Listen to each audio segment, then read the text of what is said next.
I know this is the one that I'm most excited for. We are finally getting our old school Nova Sorceress back. That's right, pure Nova Sorceress. So what we currently know about the changes to Nova itself is that it's going to be synergizing with Static Field and Thunderstorm, as well as Thunderstorm synergizing with both of them as well. What does this mean to you? If you don't know, a full Nova Sorc is already absolutely a thing. So this is a 200 FCR max damage Nova Sorc. This thing is pumping out 3k damage at the 200 FCR breakpoint. So every 7 frames, as well as having a massive area of effect static field. And this is so important. We'll get into that in just quite a second.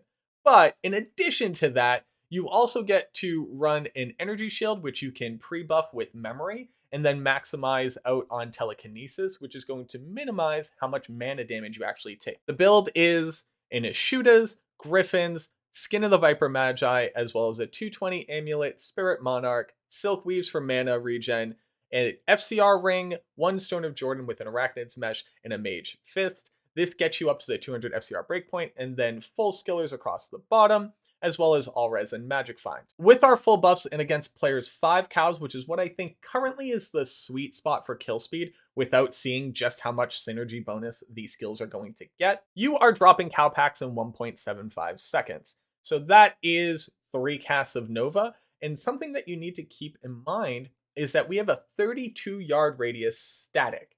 Why is that so important?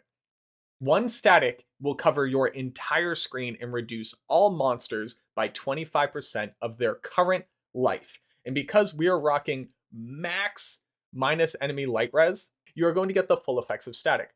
So you are going to run up static one time and then telestomp and Nova in one-shot packs on players 5 density. Your mercenary running Infinity in their normal kit, as well as being a Holy Freeze aura, is going to keep monsters as tightly knit as possible and slow moving, so that full screen static and then one-shotting packs with Nova is absolutely in the cards. And the damage output here is bananas. If you drop this down to players 1 setting, you quite literally one-shot every single pack, and you wouldn't even need to static. The benefit of static is being able to walk into higher density places and be able to farm effectively on a single element build. Considering that we don't even know the changes yet, and our build is already one-shotting players 5 settings, I think that come the synergy bonuses that the build is going to have, this is going to annihilate. And I think it's just going to strictly replace lightning builds as the predominant sorceress build. 360 AoE on Nova, as well as putting everything into hit recovery, and then significantly stronger average damage than lightning, means that this build is tankier, faster, and gets a higher benefit out of max FCR than lightning does. It can actually hit the final breakpoint. So people are asking me, how would you actually transition into this? And I think you would legitimately go from your Blizzard Sorceress at the ladder start into Nova once you have the gear to do so.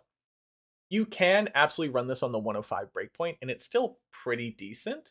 And as well as you have a good amount of damage in bare minimum in Ashudas, and perhaps an Ormus robe as well as your spirit, you could definitely take this into players 1 and farm some lower dangerous area places. And if you can't get into an Infinity, there's nothing stopping you from running a Plague Mercenary, possibly with the Medusa's shield, so that you have a really good chance of proccing lower res if you don't want to run lower res on your swap yourself. But that's going to go ahead and do it for this video. Patch 2.4 is the first balance change that we're going to see in 11 years.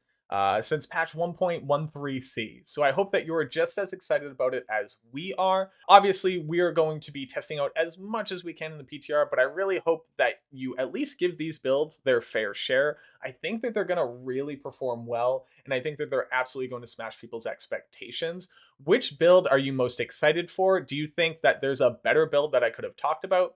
And again, are you interested in seeing these on more of a starter or budget option so you can get a better idea of how it would look for a season starter? Let me know in the comments down below. If you made it this far, thank you so much for checking out this video. It means the world to me that anybody even watches my content. So if you wouldn't mind either subscribing if you haven't already or throwing a like down on it, it would absolutely help me out so much, just to get this video out to other people who may not have seen the changes or may be looking for some inspiration about builds that they want to bring into the first ladder season. Again, thank you so much for watching, and I look forward to seeing you in the next video.